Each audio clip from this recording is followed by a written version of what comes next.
Welcome everybody to That Yearbook Podcast with those yearbook people. And those yearbook people are Sabrina and Jim.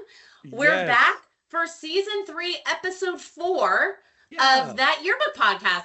We're so excited to be here, and I'm so thankful, me personally, that my buddy Jim Jordan is back from his world travels. This man has been all over the planet, it feels like. Every time I turned around, I didn't know you were going to that many different places on this trip that he went on, but like every time I turned around, he was in a new location, and it was amazing, right? Yeah, it was a little bit crazy because whoever gets to be gone that long in October, for heaven's sakes. But it was a trip. It was actually a trip that was planned a couple of years ago, and it got canceled for a number of reasons. And it was led, at least part of it was led by my best friend from high school, who was a pastor, who's retired. And we just kind of did all the biblical sites in Turkey and Greece and all over the place. So, and he was in Egypt. Great. He's like touching pyramids. And then I turn around and he's in Santorini. He's in Greece, and he's got like the blue topped, rooftops and everything. The domes, baby. Yeah, it looked incredible. But I'm so glad you're back now, because I was like, man, it's quiet. I know. And we had just, when we left, we had just finished our great tour of Elite Weekends, and those were such a rousing success. We want to thank all you people out there that were there and participated. I was kind of taking a vacation, which was just kind of crazy, because what teacher ever takes a vacation in October? Although it seems like so many schools now have fall breaks, and people seem to be all over the country too. Good stuff to cover in the yearbook. But Sabrina, our journalism education strategist, you are now rolling. So what were you doing in October? I was all over. I was in Seattle for a little bit, working with some awesome schools out there, with the reps out in Seattle with Christina and Alicia at their workshops. And then last week I was in Kansas City, making the rounds around Kansas and Missouri, seeing all my friends up there. We had so much fun. I was so thankful. They were all awesome. And it brings up the whole point that we're really all about, which is really developing relationships with advisors, relationships with students. And we want to be there for you in any way that we can connect with you to help you get your yearbook where you want it to be. We're here for you. So absolutely. Speaking of that, we have a new feature, and that is our Advisor of the Month. So we want to just take a quick second to recognize some advisors that we're either talking to out there, or that we've met with, or that we think are doing some really cool stuff that we've heard about. And this month we want to give a quick shout out to Marcy Young of Presque Isle High School up in Maine. She reached out about their cover design and their theme, and I loved it. Like, it was awesome. But the fun part was, like, it is such a departure from what they did last year. And I love that. I love seeing that. She said that her kids were like, kind of trying to make some decisions about stuff. And they just said, it's Sabrina time.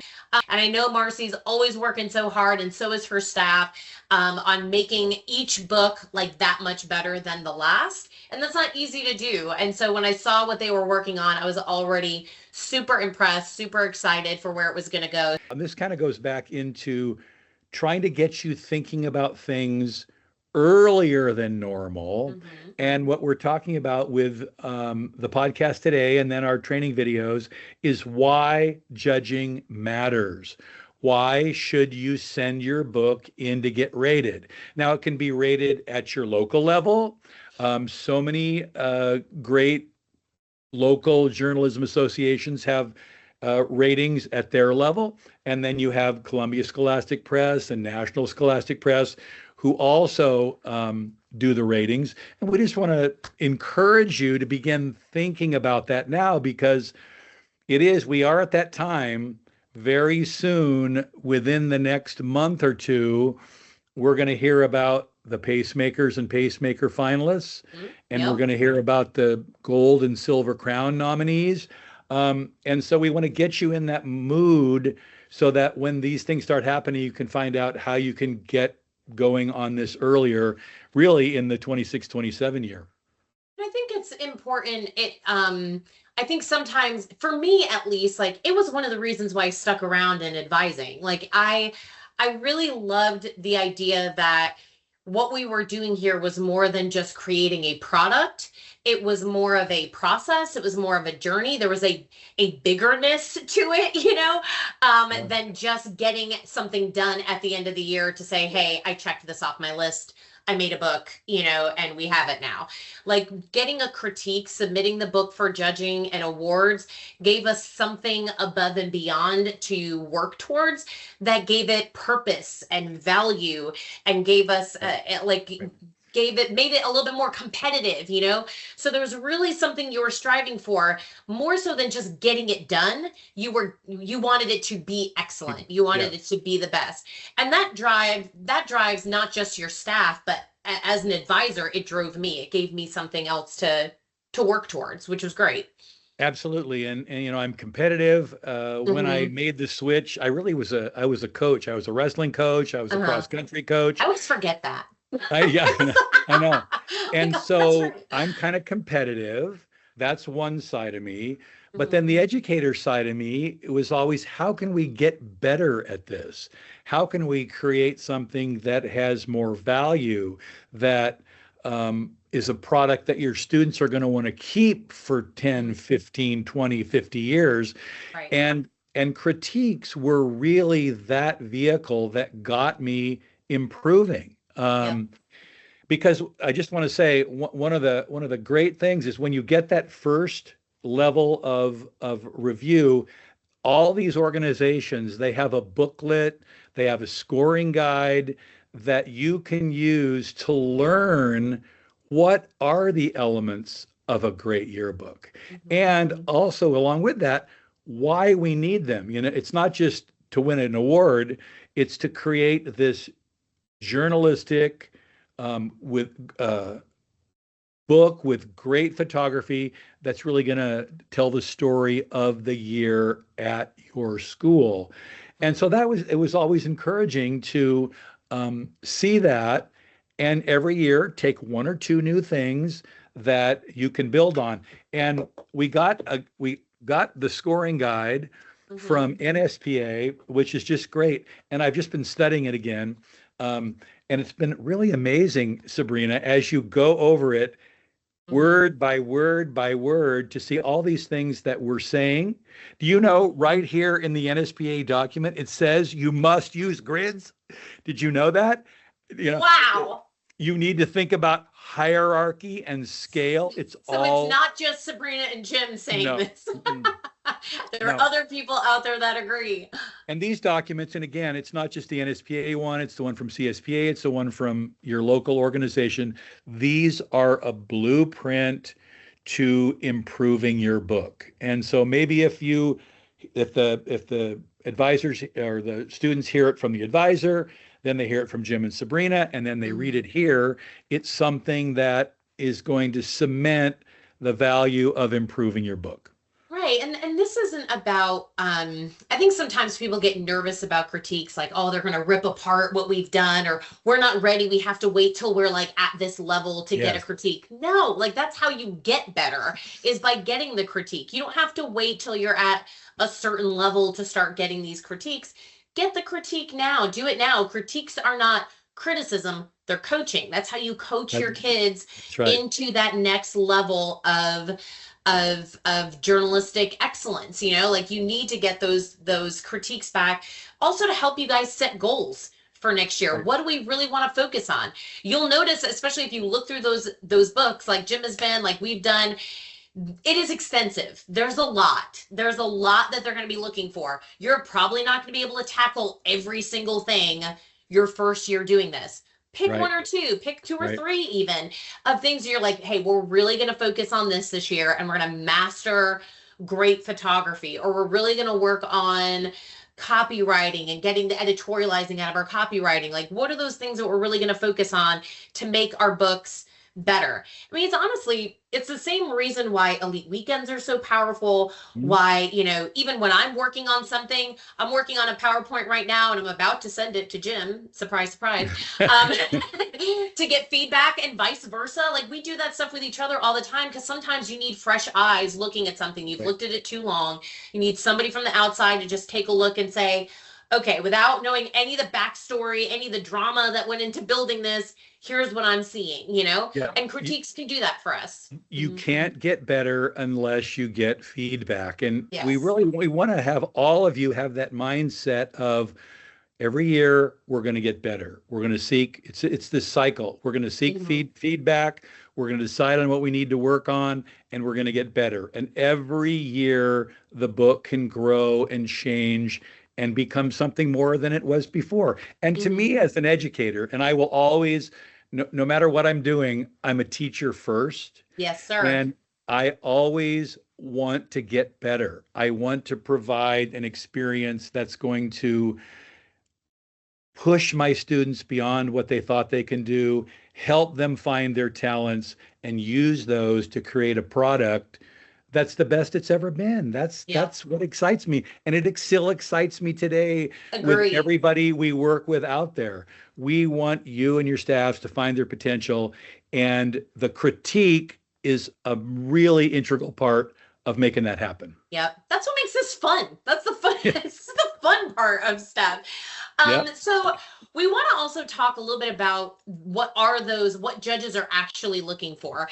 And that's going to be the exciting part. I'm going to tease here our training videos that are coming up that are partnered with this podcast where we're talking to McKenna Bush and Andrew Young. Both have been pacemaker judges. Yes. And so they've been in the room listening to exactly what judges are really looking for as they're determining what books are qualify as pacemakers and which books do not. And so and what distinguishes them. What are those things that they're really looking for? So after you listen to this podcast, please go listen to those training videos because they are experienced, they've been in the room, and they want to share that insider knowledge with you about really what are setting books apart. What are judges really looking for?